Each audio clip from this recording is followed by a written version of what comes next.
जैन सिंह। आज हम लोग बात करने वाले हैं बिहार पॉलिटेक्निक और आईटीआई क्लास 2024 के बारे में। जैसा कि आप जानते हैं कि 2024 में बिहार आईटीआई और बिहार पॉलिटेक्निक का भी फॉर्म फिलअप किया जा रहा है। इस डेट को एक्सटेंड किया गया है, लास्ट डेट को, और इसका भी एग्जाम होना है। मेरे पास काफ़ी दिन से इससे क्वेश्चन कमेंट देखने को मिले हैं कि सर आखिरकार हम इसकी क्लासेस कहाँ से करें, तैयारी कैसे करें। तो आप सभी कैंडिडेट के डिमांड पर आज यानी कि 17 मई 2024 से बिहार आईटीआई और बिहार पॉलिटेक्निक पैरामेडिकल सारे यहाँ पे कोर्सेज के लिए क्लास स्टार्ट किए जा रहे हैं बिल्कुल फ्री में। आप हमारे सामने 7 बजे जुड़कर क्लास ले सकते हैं लाइव, जिसमें लोग जीके और साइंस के क्वेश्चन देखेंगे जो कि बिल्कुल आपको एग्जाम ओरिएंटेड क्वेश्चन रहेंगे। जैसे कि एग्जाम में पूछाते हैं वैसे ही क्वेश्चन आपको देखने को मिलेंगे। बहुत सारे क्वेश्चन हमने प्रीवियस ईयर से लिए हैं। तो अगर आप भी पॉलिटेक्निक का या फिर आईटीआई का एग्जाम देने वाले हैं, इस वीडियो को शुरू से लेकर लास्ट तक देखिए। ये वीडियो आपके लिए बहुत ही काम की हो सकती है। सबसे पहले आप इस वीडियो को दोस्तों के साथ ज़्यादा शेयर कर दीजिएगा। मैंने इस क्वेश्चन की पीडीएफ को ओपन कर रखा है, तो चलिए हम लोग एक एक करके सारे क्वेश्चन को डिटेल में समझते हैं। इससे पहले आपसे रिक्वेस्ट है कि इस वीडियो को शुरू से लेकर लास्ट तक देखें और वीडियो समाप्त हो जाने के बाद कमेंट बॉक्स में आप अपना स्कोर जरूर शेयर करें कि आखिरकार आपने 50 क्वेश्चन में से कितने क्वेश्चन का राइट आंसर दिया हुआ है। साथ ही मैं एक बात और इम्पोर्टेंट बता दूं कि अगर आप इस क्वेश्चन का पीडीएफ प्राप्त करना चाहते हैं तो सबसे पहले आपको टेलीग्राम ग्रुप को ज्वाइन कर लेना होगा, जिसका लिंक आपको वीडियो के डिस्क्रिप्शन बॉक्स में देखने को मिल जाएगा। ठीक है, पहला क्वेश्चन यहाँ पर देखिए मेंशन किया गया है, निम्नलिखित में से कौन सी एक ग्रीन हाउस गैस नहीं है, ये आपको बताना है।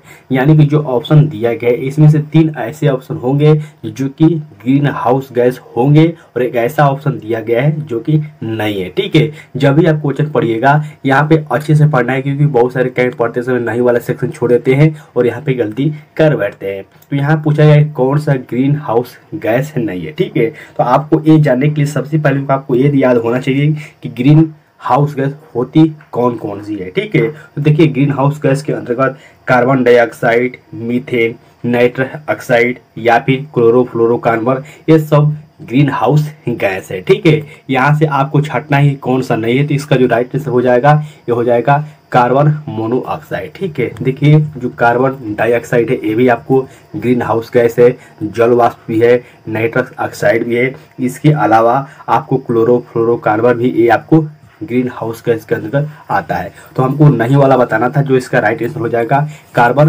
मोनोऑक्साइड हो जाएगा। ठीक है, नेक्स्ट क्वेश्चन यहाँ पे देखिए मेंशन किया गया है, वाल्मीकि टाइगर रिजर्व कहाँ स्थित है, ये आपको बताना है। ये देखिए जो क्वेश्चन है, अभी रिसेंटली जो बिहार डीएलएड का एग्जाम हो रहा है, जो कभी हो भी गया है और बहुत सारे कैंडिडेट का भी हो भी रहा है।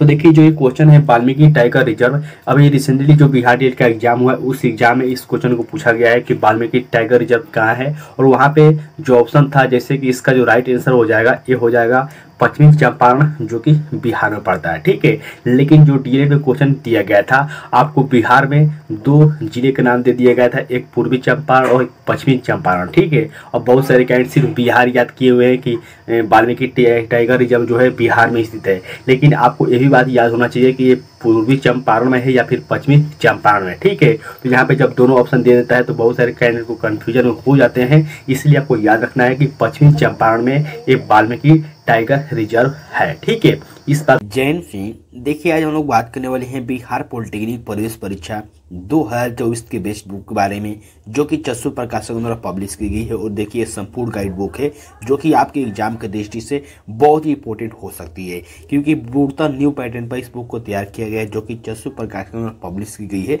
जिसमें आपको 3200 प्लस ऑब्जेक्टिव क्वेश्चन देखने को मिलेंगे। इसके अलावा 5 शॉर्ट पेपर देखने को मिलेंगे, जो कि प्रीवियस ईयर क्वेश्चन के नाम से भी जाना जाता है। तो बिल्कुल आप इस बुक को बाई कर सकते हैं, वीडियो के डिस्क्रिप्शन बॉक्स में लिंक मिल जाएगा। इस बुक को नजदीकी मार्केट से भी बाई कर सकते हैं। यहाँ पर देखिए मेंशन किया गया है, जो कि है गाहिरमाथा अभयारण्य उड़ीसा में किसके लिए एकमात्र अभयारण्य है, ये आपको बताना है। एक क्वेश्चन थोड़ा सा आपको हार्ड लग सकता है, लेकिन ये भी क्वेश्चन इंपॉर्टेंट है। जो गाहिरमाथा अभयारण्य है उड़ीसा में एकमात्र कछुए का एक अभयारण्य है, जो कि यहाँ से राइट आंसर हो जाएगा बी ऑप्शन। ठीक है, नेक्स्ट क्वेश्चन यहाँ पर देखिए मेंशन किया गया है, 1973 में प्रोजेक्ट टाइगर की शुरुआत किस राष्ट्रीय उद्यान में हुई थी, ये आपको बताना है। ठीक है, तो जो आपको 1973 में प्रोजेक्ट टाइगर की शुरुआत हुई थी, ये आपको जिम कॉर्बेट राष्ट्रीय उद्यान में हुई थी, जो कि कहाँ पर है आप सभी कैंड फटाफट वीडियो की चेक कमेंट करके बताइएगा। साथ ही यहाँ पर देखिए कभी कभी डायरेक्ट क्वेश्चन पूछा ये जाता है कि प्रोजेक्ट टाइगर की शुरुआत कब हुआ था, तो 1973 में हुआ था।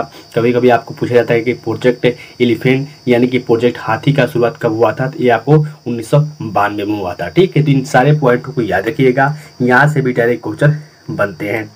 नेक्स्ट क्वेश्चन देखिए मेंशन किया गया भारत में प्रथम पंचवर्षीय योजना कब लागू हुई थी, ये आपको बताना है। तो बहुत ही इजी क्वेश्चन है और अर्थव्यवस्था इकोनॉमिक्स को भी पढ़ लीजिएगा, यहाँ से भी 2-3 क्वेश्चन देखने को मिल सकते हैं।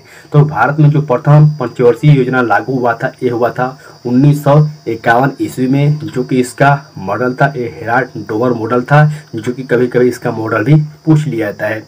नेक्स्ट यहाँ देखिए मेंशन किया गया शतरंज खेल की शुरुआत हुई थी, यानी जो शतरंज खेल है इसकी शुरुआत किस देश में हुई थी, जैसे कि भारत, अरब, यूरोप या फिर फारस। ठीक है, बहुत सारे कैंड को यहाँ पे इसका राइट आंसर भारत नहीं लग रहा होगा, लेकिन इसका राइट आंसर हो जाएगा भारत ही, क्योंकि भारत में ही शतरंज खेल की शुरुआत हुआ था। ठीक है, चलिए हम लोग अगले क्वेश्चन की ओर बढ़ते हैं और अगला क्वेश्चन देखिए क्रिकेट से है। क्रिकेट की बात आई तो देखिए अभी आईपीएल में अभी रिसेंटली आईपीएल समाप्त हुआ है, या फिर अभी टेस्ट चैंपियनशिप हुआ है, जो कि अभी ऑस्ट्रेलिया जीत के आया भारत को हराकर।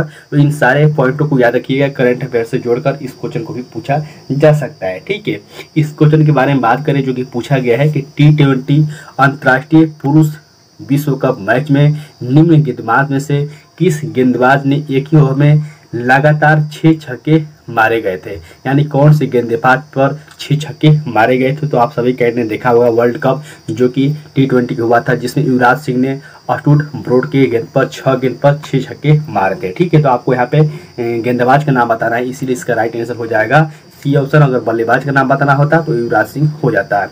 चलिए हम लोग अगले क्वेश्चन की ओर बढ़ते हैं। अगला क्वेश्चन देखिए मेंशन किया गया जो कि है रणजी ट्रॉफी का संबंध किस खेल से है, ये आपको बताना है। देखिए ट्रॉफी से संबंधित भी बार बार क्वेश्चन आते हैं कि एक कप कौन से खेल से संबंधित है, ये ट्रॉफी कौन से संबंधित है। कभी कभी आपको शब्द देकर पूछा जाएगा कि जो ये शब्द है किस खेल से संबंधित है। तो इन सारे पॉइंटों को समझिए। ठीक है, मैं आपको सारे क्वेश्चन नहीं करा पाऊंगा, लेकिन जो इंपॉर्टेंट मैं आपको बात बता लेकिन जो मैं आपको इंपॉर्टेंट बातें बता रहा हूँ, इसको आप किसी न किसी बुक के माध्यम से जरूर पढ़िए। और आपके पास कोई भी बुक नहीं तो लुसेंट तो जरूर होगा, लुसेंट में आपको सारे बातें दी गई है। ठीक है, इस क्वेश्चन के बारे में बात करें जो कि पूछा गया कि रणजी ट्रॉफी का संबंध किस खेल से है, तो ये आपको क्रिकेट से संबंधित है। ठीक है, जो कि यहाँ से सी ऑप्शन बिल्कुल राइट आंसर हो जाएंगे। नेक्स्ट यहाँ देखिए मेंशन किया गया भारत सुशासन दिवस किस के जयंती पर मनाता है, ये आपको बताना है। ठीक है, तो आप सभी कैड को याद होना चाहिए कि सुशासन दिवस कब मनाया जाता है। ठीक है, फटाफट वीडियो के नीचे कमेंट करके मेंशन कीजिए कि सुशासन दिवस कब मनाया जाता है। लेकिन यहाँ पे क्वेश्चन पूछा गया है कि किसके जयंती पर मनाया जाता है, तो अटल बिहारी वाजपेयी की जयंती पर ये आपको सुशासन दिवस मनाया जाता है। कब मनाया जाता है, किस डेट को मनाया जाता है, फटाफट वीडियो के नीचे कमेंट करके मेंशन कीजिए। अगला क्वेश्चन देखिए मेंशन किया गया चांद पर पहुंचने वाला दूसरा व्यक्ति कौन था, ये आपको बताना है। ठीक है, और यही क्वेश्चन कभी कभी ये पूछ लेता है कि चांद पर पहुंचने वाला प्रथम व्यक्ति कौन था, तो देखिए प्रथम व्यक्ति जो था वो नील आर्मस्ट्रांग था। ठीक है, लेकिन यहाँ पर दूसरा व्यक्ति पूछा गया है, तो दूसरा व्यक्ति जो हो जाएगा ये हो जाएगा बज एल्ड्रिन, जो कि यहाँ से सी ऑप्शन में दिया गया है। पहला आपको नील आर्मस्ट्रांग था और दूसरा ये था। ठीक है, इन दोनों पॉइंटों को याद रखें, यहाँ से भी डायरेक्ट क्वेश्चन पूछे जाते हैं। नेक्स्ट यहाँ देखिए मेंशन किया गया अंतरिक्ष में प्रवेश करने वाली पहली भारतीय मूल की अमेरिकी महिला कौन थी, ये आपको बताना है। ये भी क्वेश्चन बहुत ही इंपॉर्टेंट है, जो कि ये है इसका राइट आंसर हो जाएगा कल्पना चावला। ठीक है, जिनकी मृत्यु हो गई थी। कभी कभी डायरेक्ट क्वेश्चन पूछा जाता है कि भारत में ये किस स्टेट से बिलोंग करती हैं कल्पना चावला, तो ये हरियाणा के करनाल से बिलोंग करती हैं। कभी कभी डायरेक्ट क्वेश्चन ये भी पूछ लिया जाता है। ठीक है, अगला क्वेश्चन देखिए मेंशन किया गया निम्न में से कौन सा पुस्तक नेताजी सुभाष चंद्र बोस द्वारा लिखी गई थी, ये आपको बताना है। तो देखिए इंपॉर्टेंट बुक से संबंधित भी बार बार क्वेश्चन आते हैं, कौन सा बुक किसने लिखा है। तो जो इंपॉर्टेंट बुक है मैं उसका पीडीएफ टेलीग्राम ग्रुप में डाल दूंगा। आप टेलीग्राम ग्रुप को अभी तक ज्वाइन नहीं किए हैं तो टेलीग्राम ग्रुप को जरूर ज्वाइन कर लीजिएगा। इस क्वेश्चन के बारे में बात करें जो कि है नेताजी सुभाष चंद्र बोस के द्वारा कौन सी पुस्तक लिखी गई थी, तो इनके द्वारा पुस्तक लिखी गई थी द इंडियन स्ट्रगल, जो कि यहाँ से डी ऑप्शन बिल्कुल राइट आंसर हो जाएंगे। अब देखिए जो 3 यहाँ पर पुस्तक का और नाम दिया गया है ये भी बहुत ही इंपॉर्टेंट है। जैसे कि अनहैप्पी इंडिया जो कि लाला लाजपत राय के द्वारा लिखा गया था। आनंद मठ ये आपको बगरमी चंद्र चटर्जी के द्वारा लिखा गया था। और जो आपको poverty and on British rule in India जो कि दादा भाई नौरोजी के द्वारा लिखा गया था। ठीक है, यहाँ पर देखिए एक क्वेश्चन से आपने 4 क्वेश्चन याद रखिया। कैसे? ये अनहैप्पी इंडिया पुस्तक के लेखक कौन है? लाला लाजपत राय हैं। आनंद मठ बंकिम चंद्र चटर्जी। और यहाँ पे ब्रिटिश रूल इन इंडिया दादा भाई नौरोजी। और द इंडियन स्ट्रगल ये है सुभाष चंद्र बोस। ठीक है, तो ऐसे इंपोर्टेंट जो बुक है आपको याद होना चाहिए क्योंकि यहाँ से डायरेक्ट क्वेश्चन पूछे जाते हैं। देखिए एक और इम्पोर्टेंट बुक है जो कि मैं यहाँ पे स्क्रीन पर दिखा रहा हूँ। यू आर डिसप्लेस्ड नामक पुस्तक के लेखक कौन है ये आपको बताना है। ये भी क्वेश्चन बहुत ही इम्पोर्टेंट है जो कि है मलाला यूसुफजई जो कि पाकिस्तान की निवासी हैं, महिला हैं, जो कि इनके द्वारा एक पुस्तक लिखी गई थी और बहुत ही फेमस पुस्तक है। ये बार बार एक क्वेश्चन रिपीट होता रहता है, तो बिल्कुल आप इस क्वेश्चन को याद रखिएगा। अगला क्वेश्चन देखिए मेंशन किया गया है, सीवी रमन को किस क्षेत्र में नोबेल प्रदान किया गया था ये आपको बताना है। ठीक है, तो देखिए सबसे पहले तो आपको ये बात याद होना चाहिए कि सीवी रमन को नोबेल किस क्षेत्र में प्रदान किया गया। तो ये प्रदान किया गया था क्या? प्रकाश प्रकीर्णन की खोज के लिए जो कि 1930 ईस्वी में दिया गया था। ठीक है, कभी कभी डायरेक्ट आपको ईस्वी भी पूछ लिया जाता है, तो आपको याद रखना होगा कि 1930 ईस्वी में ये आपको दिया गया था। नेक्स्ट यहाँ देखिए मेंशन किया गया निम्नलिखित में से क्या सुमिलित नहीं है। तो मैंने आपको पहले ही बताया था कि देखिए जो इम्पोर्टेंट डे वाले क्वेश्चन हैं यहाँ से भी डायरेक्ट क्वेश्चन पूछ लिए जाते हैं, तो आपको इम्पोर्टेंट डे भी याद रखना होगा। यहाँ पे एक गलत है जो कि आपको वहीं मिलान करना है। जैसे कि पहला देखिए मेंशन किया गया है विश्व विकलांग दिवस 3 दिसंबर, बिल्कुल सही है। 3 दिसंबर को विकलांग दिवस मनाते हैं। 1 दिसंबर को हम लोग एड्स दिवस मनाते हैं। 2 दिसंबर को हम लोग विश्व कंप्यूटर साक्षरता दिवस मनाते हैं। और 10 दिसंबर को हम लोग विश्व मानवाधिकार दिवस मनाते हैं। सशस्त्र सेना झंडा दिवस ये हम लोग 8 सितंबर को नहीं 7 सितंबर को मनाते हैं। ठीक है, जो कि यहाँ पे गलत दिया गया है, इसलिए इसका राइट आंसर हो जाएगा बी ऑप्शन, क्योंकि हमें गलत ही बताना था कि कौन सा सुमिलित नहीं है। ठीक है, तो यहाँ से देखिए एक क्वेश्चन से कैसे आपको बहुत सारे क्वेश्चन याद किए जाते हैं, इसको आप समझिए। नेक्स्ट यहाँ देखिए मेंशन किया है अकबरनामा किसने लिखा था ये आपको बताना है।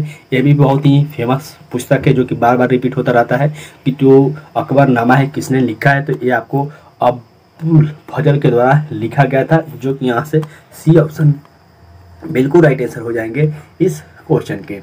अगला क्वेश्चन देखिए मेंशन किया गया निम्न में से कौन सी स्थान कुंभ मेले से संबंधित नहीं है ये आपको बताना है। जैसे कि आपने सुना होगा कि भारत में कुंभ मेला लगता है 12 वर्ष पर, लेकिन आपको यहाँ पे ये बताना है कि कौन सा स्थान है जहाँ पर मेला नहीं लगता है या फिर कुंभ मेला से संबंधित नहीं है।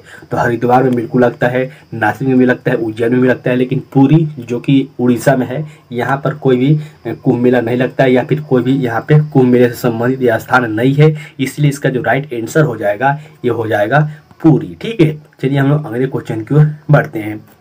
नेक्स्ट यहाँ देखिए मेंशन किया गया तमिलनाडु की प्रख्यात शास्त्रीय नृत्य शैली कौन सी है ये आपको बताना है। ठीक है, तो देखिए नृत्य शैली से संबंधित भी बार बार क्वेश्चन रिपीट होते रहते हैं। जैसे कि देखिए जो कुचिपुड़ी है ये आपको आंध्र प्रदेश का नृत्य शैली है।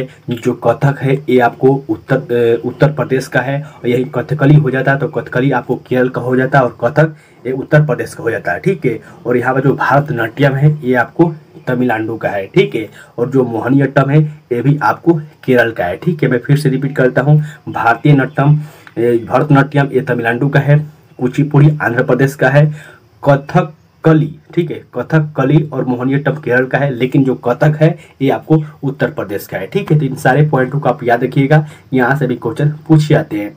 अगला क्वेश्चन देखिए मेंशन किया गया है सांची का स्तूप का निर्माण किसके द्वारा किया गया था ये आपको बताना है।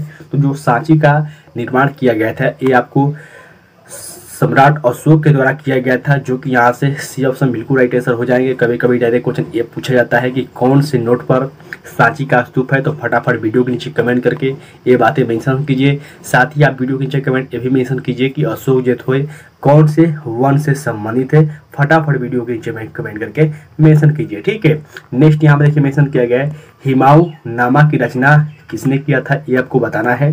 तो देखिए जो हिमाऊ नामा की रचना है इनकी बहन गुलबेदन बेगम के द्वारा किया गया था। ठीक है, जो हिमाऊ की बहन थी वो थी गुलबदन बेगम, जो कि इनके द्वारा हुमायूं नामा की रचना की गई थी। ठीक है, हिस्ट्री से संबंधित कुछ इंपोर्टेंट क्वेश्चन मैं करा रहा हूँ जो कि यहाँ से भी डायरेक्ट क्वेश्चन पूछे जाते हैं।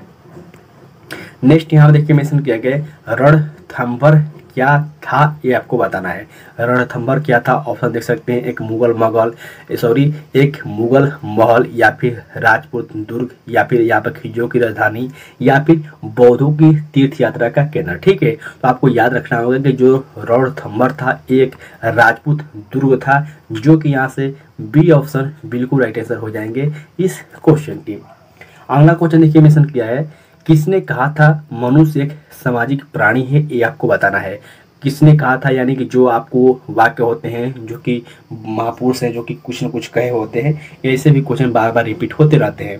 जैसे कि यहाँ पूछा गया है कि किसने कहा था कि मनुष्य एक सामाजिक प्राणी है, तो ये आपको अरस्तु के द्वारा कहा गया था। और अरस्तु को आप सभी क्या जानते हैं कि बायोलॉजी का जनक के रूप में भी जाना जाता है। अगला क्वेश्चन देखिए मेंशन किया गया, बहुत ही इंपॉर्टेंट क्वेश्चन है। द लास्ट सफर एक प्रसिद्ध चित्रकारी किसकी सृष्टि की कृति है, ये आपको बताना है। ठीक है, ये देखिए क्वेश्चन बहुत ही इंपॉर्टेंट है, बहुत सारे अलग अलग एग्जाम में इस क्वेश्चन को रिपीट किया गया है। लेकिन इससे पहले मैं आपको आंसर बताऊं, एक इंपॉर्टेंट पॉइंट मैं आपको इस क्वेश्चन से और बताऊंगा जो कि आपको कहीं भी बुक में देखने को नहीं मिलेगा। ठीक है, इसका जो राइट आंसर हो जाएगा ये हो जाएगा सी ऑप्शन, जो कि है लियोनार्डो दा विंची। ठीक है, अब देखिए जो लास्ट सफर एक प्रसिद्ध चित्रकारी है, आखिरकार इस चित्रकारी में क्या दिखाया गया है। तो देखिए इस चित्रकारी में ईसा मसीह जो है अपने शिष्यों के साथ अंतिम बार जो भोजन कर रहे हैं, जो खाना खा रहे हैं, उसी को दिखाया गया है, जो कि लियोनार्डो दा विंची द्वारा एक चित्र बनाया गया था, जो कि बहुत ही फेमस क्वेश्चन है, बार बार यहाँ से क्वेश्चन रिपीट होते हैं।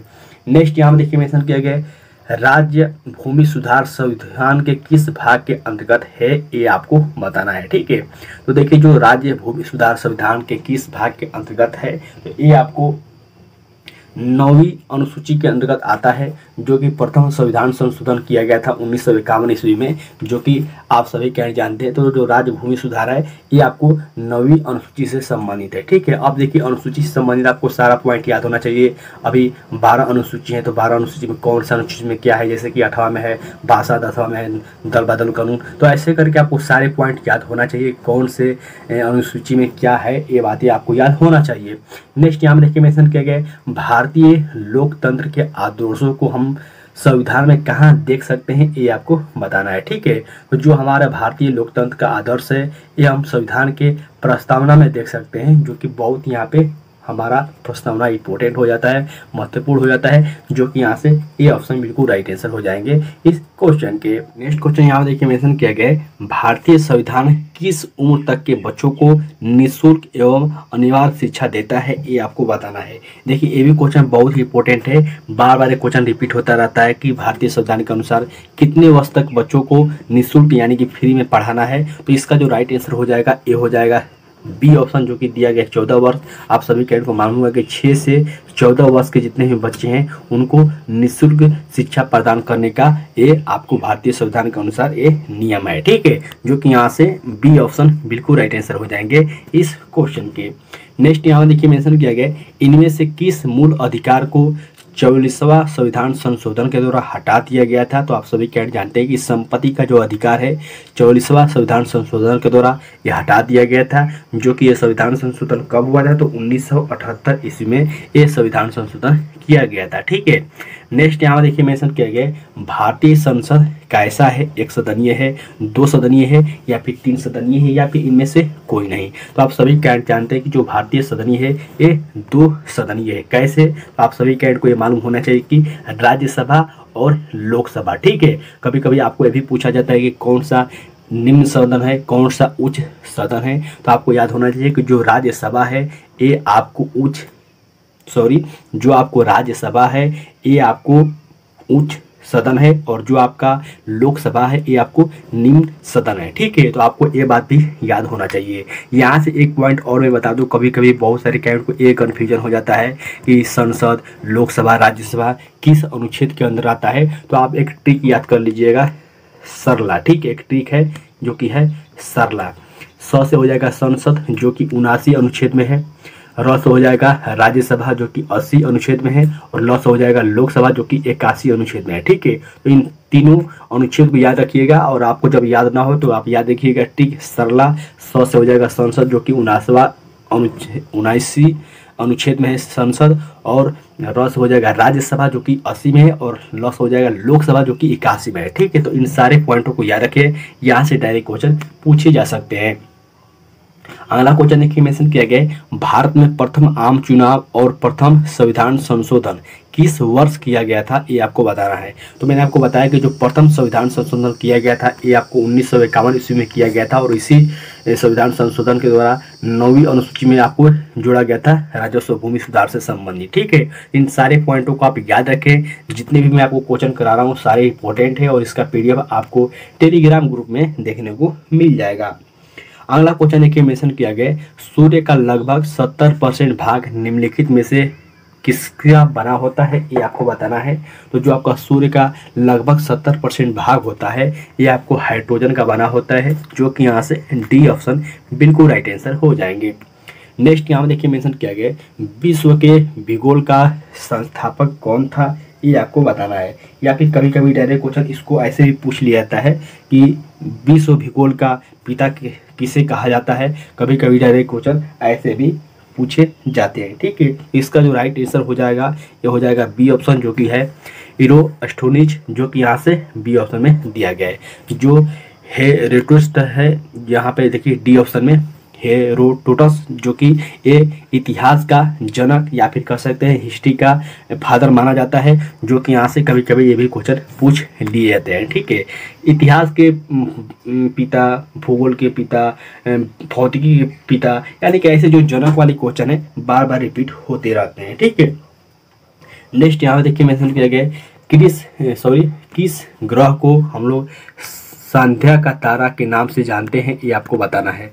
इस क्वेश्चन को ऐसे भी पूछा जाता है, किस ग्रह को हम लोग शाम का तारा कहते हैं, या फिर इसी का एक जो क्वेश्चन ये भी हो सकता है किस तारा को हम लोग भोर का तारा कहते हैं। तो इसका सारा जो राइट आंसर हो जाएगा ये हो जाएगा शुक्र। ठीक है, शुक्र ग्रह को हम लोग सांझ का तारा, भोर का तारा या फिर चमकीला ग्रह के नाम से भी जानते हैं। ठीक है, इसका राइट आंसर हो जाएगा शुक्र, जो कि सी ऑप्शन में दिया गया है। अगला क्वेश्चन यहाँ पे देखिए मेंशन किया गया है, किस देश के साथ भारत की सबसे लंबी अंतर्राष्ट्रीय सीमा लगी हुई है, ये आपको बताना है। तो आपको याद होना चाहिए कि जो भारत का सबसे लंबी अंतर्राष्ट्रीय सीमा लगा हुआ है ये है बांग्लादेश है। ठीक है, बांग्लादेश से जो भारत का अंतर्राष्ट्रीय सीमा लगा हुआ है सबसे अधिक लगा हुआ है। हालांकि जो ऑप्शन में दिए गए हैं सारे भारत के पड़ोसी देश हैं, लेकिन बांग्लादेश से जो अंतर्राष्ट्रीय सीमा है सबसे अधिक लगा हुआ है। कभी कभी डायरेक्ट क्वेश्चन पूछा ये जाता है कि बांग्लादेश से कौन सा राज्य है जो कि अधिक सटा हुआ है या फिर अंतर्राष्ट्रीय सीमा अधिक लगा हुआ है, उसका राइट आंसर हो जाएगा पश्चिम बंगाल। ठीक है, पश्चिम बंगाल बांग्लादेश से आपको सटा हुआ है बहुत ही अधिक मात्रा में। नेक्स्ट यहाँ में देखिए मेंशन किया गया, झारखंड के उत्तर में स्थित राज्य कौन है, ये आपको बताना है। ठीक है, तो झारखंड के उत्तर में स्थित है बिहार, जो कि अपना बिहार है। इसका राइट आंसर हो जाएगा बी ऑप्शन, झारखंड के उत्तर में, यानी कि ये आपको चौहद्दी के रूप में आपको ऐसे पूछ लिया जाता है। ऐसे भी क्वेश्चन बार बार रिपीट होते रहते हैं। नेक्स्ट यहाँ में देखिए मेंशन किया गया है, भारत में सर्वाधिक घनत्व वाला राज्य कौन है, ये आपको बताना है। तो देखिए जब आपको पूछा जाएगा कि भारत में सर्वाधिक घनत्व वाला राज्य कौन सा है, तो उस समय आपको बिहार पर क्लिक कर देना होगा। लेकिन ऐसे पूछ लिया जाए कि बिहार में सर्वाधिक घनत्व वाला राज्य न देकर आपको क्षेत्र पूछ लिया जाए या फिर केंद्र शासित प्रदेश पूछ लिया जाए, तो उस समय आपको दिल्ली पर क्लिक कर देना होगा। ठीक है, तो देखिए क्वेश्चन में आपको थोड़ा सा चेंज करेगा और आप फंस जाएंगे, तो क्वेश्चन को पढ़ते समय थोड़ा लैंग्वेज पर जरूर ध्यान दें। अगला क्वेश्चन देखिए मेंशन किया गया, निम्नलिखित राज्यों में से किसमें सबसे कम साक्षरता दर है। साक्षरता दर का मतलब कि सबसे कम पढ़े लिखे लोग किस राज्य में है, तो इसका जो राइट आंसर हो जाएगा ये हो जाएगा बिहार, जो कि सी ऑप्शन में दिया गया है। इसका उल्टा भी क्वेश्चन पूछा जा सकता है कि किस राज्य में जो साक्षरता दर है वो सबसे अधिक है, तो सबसे अधिक केरल में है और सबसे कम आपको बिहार में है। ठीक है, इन दोनों पॉइंटों को आप याद रखें।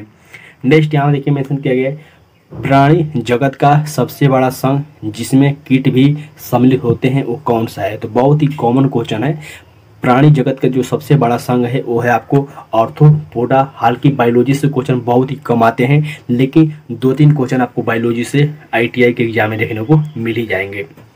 नेक्स्ट यहाँ पर देखिए मेंशन किया गया है जो कि वन्य जीव पशु विहार तथा राज्यों में कौन सा जोड़ी सही है, ये आपको बताना है। यानी कि यहाँ पे देखिए 4 ऑप्शन दिए गए हैं और आपको बताना है कि कौन सा जो ऑप्शन है वो सही दिया गया है। जैसे कि बांदीपुर राष्ट्रीय उद्यान कहाँ पर है, तो यहाँ पे तमिलनाडु दिया गया है, जो कि पूरी तरह से गलत हो जाएगा। गलत क्यों हो जाएगा, क्योंकि जो बांदीपुर है राष्ट्रीय उद्यान ये आपको कर्नाटक में है, ठीक है। सेकेंड ऑप्शन हम लोग चेक करते हैं। सेकेंड ऑप्शन दिया गया है मानस, जो कि उत्तर प्रदेश में बताया गया है, जो कि गलत हो जाएगा, क्योंकि जो मानस राष्ट्रीय उद्यान है ये आपको असम में स्थित है। डी ऑप्शन हम लोग देखते हैं जो कि सिपलीपाल है, ये बिहार में नहीं है, ये उड़ीसा में है, ठीक है, ये भी गलत हो जाएगा। लेकिन जो सी ऑप्शन है रणथंभौर, ये बिल्कुल राजस्थान में है, इसीलिए इसका राइट आंसर हो जाएगा जो कि है सी ऑप्शन। यानी कि हमें जो सही ऑप्शन था वही बताना था, जो 3 ऑप्शन यहाँ पर दिया गया है ये गलत है। तो देखिए अगर आपको मालूम होगा तभी आप छाट पाएंगे, अदरवाइज फिर आप यहाँ पे गलत कर पाएंगे, ठीक है। नेक्स्ट यहाँ में देखिए मेंशन किया गया है निम्नलिखित में से कौन सी 2 भौतिक राशियों की जो बीमाएं हैं वो समान होती है। तो आप सभी कहना जानते हैं कि कार्य और ऊर्जा का जो मात्रक होता है जूल होता है, और जूल होता है तो इसका जो बीमा है वो भी समान ही होगा, ठीक है। तो इसका जो राइट आंसर हो जाएगा ये हो जाएगा ए ऑप्शन, जो कि हो जाएगा कार्य और ऊर्जा। अगला क्वेश्चन देखिए मेंशन किया गया जब कोई वस्तु वायुमान से गिराई जाती है तो वस्तु क्या बढ़ जाएगी। यानी कि कोई वस्तु जहाज से वायुमान से गिराया जाता है तो क्या बढ़ जाएगा, गतिज ऊर्जा, त्वरण, द्रव्यमान या फिर स्थितिज ऊर्जा, ठीक है। तो इसका जो राइट आंसर हो जाएगा ये हो जाएगा गतिज ऊर्जा। गतिज ऊर्जा, स्थितिज ऊर्जा क्या है, मैं जब साइंस का क्लास ले रहा था तो मैंने बहुत ही डिटेल में बताया हुआ है। तो आपसे रिक्वेस्ट है कि आप ज़्यादा जानना चाहते हैं तो उस वीडियो को देखिए, आपको प्ले लिस्ट का लिंक आपको वीडियो के डिस्क्रिप्शन बॉक्स में देखने को मिल जाएगा। अगला क्वेश्चन देखिए मेंशन किया गया एक बार बराबर कितना होता है, ये आपको बताना है। तो एक बार बराबर को याद होना चाहिए कि 10 की पावर 5 पास्कल एक बार के बराबर होता है, जो कि यहाँ से सी ऑप्शन में दिया गया है। नेक्स्ट यहाँ में देखिए मेंशन किया गया निम्नलिखित में से किस द्रव में श्यानता अधिक होता है, ये आपको बताना है, ठीक है। श्यानता का मतलब होता है गाढ़ापन, ठीक है। तो देखिए जो श्यानता सबसे अधिक होता है वो होता है ऑप्शन के अनुसार, इसका राइट आंसर हो जाएगा तेल, ठीक है। मैंने आपको आम भाषा में बताया जैसे कि श्यानता का मतलब होता है कि गाढ़ापन, किसमें गाढ़ापन ज़्यादा है, तो ऑप्शन के अनुसार इसका राइट आंसर हो जाएगा तेल, जो कि यहाँ पे ए ऑप्शन में दिया गया है। अगला क्वेश्चन देखिए मेंशन किया गया शेविंग ब्रश के रेशे से जल बाहर निकलते ही आपस में चिपक जाते हैं, इसका कारण क्या है। बहुत ही इजी क्वेश्चन है, बहुत सारे अलग अलग एग्जाम में इस क्वेश्चन को भी रिपीट किया गया है, ठीक है। इसका जो राइट आंसर हो जाएगा ये हो जाएगा सरफेस टेंशन, यानी कि पृष्ठीय तनाव। कभी कभी डायरेक्ट क्वेश्चन ये पूछा जाता है कि जो ताज़ा गरम गरम हम लोग भोजन खाते हैं तो वो स्वादिष्ट लगता है और कुछ समय रखने के बाद बासी हो जाता है, अच्छा नहीं लगता है, इसका कारण क्या है। तो ये भी आपको पृष्ठीय तनाव होता है, या फिर इसका उदाहरण ये भी होता है कि जो बारिश की जो बूंदें होती हैं वो गोलाकार क्यों होती हैं, तो ये पृष्ठीय तनाव के कारण होती हैं, ठीक है। इन सारे पॉइंटों को आप याद रखिए, यहाँ से डायरेक्ट क्वेश्चन पूछे जाते हैं। अगला क्वेश्चन देखिए मेंशन किया गया फोटोन निम्नलिखित में से किसकी मूलभूत इकाई है। तो जो आपको फोटोन है ये आपको लाइट यानी कि प्रकाश की मूलभूत इकाई है। इसकी खोज किसने किया था, चलिए आपको नेक्स्ट क्वेश्चन यही देखने को मिलेगा, जो कि यहाँ पे देख सकते हैं मेंशन किया गया फोटोन की जो खोज है ये किसके द्वारा किया गया था, तो ये आपको किया गया था अल्बर्ट आइंस्टीन के द्वारा, ठीक है। जो कि यहाँ से बी ऑप्शन बिल्कुल राइट आंसर हो जाएंगे इस क्वेश्चन के। चलिए हम लोग अगले क्वेश्चन को बढ़ते हैं। इंद्रधनुष किस कारण से बनता है, ये आपको बताना है। तो जो आपको इंद्रधनुष बनता है ये आपको अपवर्तन और परावर्तन यानी कि प्रकाश की अपवर्तन और परावर्तन के कारण बनता है, और आप किसी बुक के माध्यम से इसको जरूर पढ़ लीजिएगा, क्योंकि यहाँ से क्वेश्चन पूछे जाने की अति संभावना रहता है। नेक्स्ट यहाँ में देखिए मेंशन किया गया एलईडी का आविष्कार किसने किया था। तो एलईडी का फुल फॉर्म क्या होता है, फटाफट वीडियो के नीचे कमेंट करके बताइए। लाइट इमिटिंग डायोड होता है इसका फुल फॉर्म। इसका आविष्कार किसने किया था, तो इसका आविष्कार आपको निक हुल्नियाक के द्वारा किया गया था, जो कि यहाँ से ए ऑप्शन बिल्कुल राइट आंसर हो जाएंगे इस क्वेश्चन के। नेक्स्ट यहाँ देखिए मेंशन किया गया निम्नलिखित में से विद्युत धारा को मापने के लिए किसका उपयोग हम लोग करते हैं ये आपको बताना है। तो बहुत ही इजी क्वेश्चन है। विद्युत धारा को मापने के लिए हम लोग आमीटर का उपयोग करते हैं, वोल्ट मीटर का हम लोग उपयोग वोल्ट मापने के लिए करते हैं, जो कि कॉमन क्वेश्चन है, बार बार रिपीट होता रहता है। ऑक्सीजन एक परमाणुविक है, दो परमाणुविक है या फिर बहुपरमाणुविक है, तो ये आपको बताना है। तो आपको याद होना चाहिए कि जो ऑक्सीजन होता है ये आपको द्विपरमाणुविक होता है, जो कि यहाँ पे बी ऑप्शन में दिया गया है। नेक्स्ट और लास्ट क्वेश्चन देखिए मेंशन किया गया है, परमाणु क्रमांक को हम लोग किसके माध्यम से दर्शाते हैं। आवर्त सारणी में याद होना चाहिए कि परमाणु क्रमांक को हम लोग जेड के द्वारा दर्शाते हैं और परमाणु द्रव्यमान को हम लोग ए के द्वारा दर्शाते हैं। ठीक है, ये बेसिक क्वेश्चन है जो कि मैंने आपको काफ़ी दिन पहले ही करा रखा है। तो देखिए वीडियो थोड़ा लंबा हो गया है, मैंने फटाफट आपको 50 क्वेश्चन कराने की कोशिश की है, साथ ही जो इंपॉर्टेंट फैक्ट बन सकते हैं मैंने आपको वो भी बताया है। तो आपसे रिक्वेस्ट है कि वीडियो को ज़्यादा से ज़्यादा शेयर करें, साथ ही आप वीडियो के नीचे कमेंट करके अपना स्कोर शेयर करें कि आखिर आपने कितने क्वेश्चन का राइट आंसर दिया है। किसी क्वेश्चन में कोई डाउट है तो भी आप कमेंट करके पूछ सकते हैं। ठीक है, चलिए मिलते हैं किसी नेक्स्ट वीडियो में नेक्स्ट अपडेट के साथ, तब तक के लिए वाइफ ट्रेन, जय हिंद।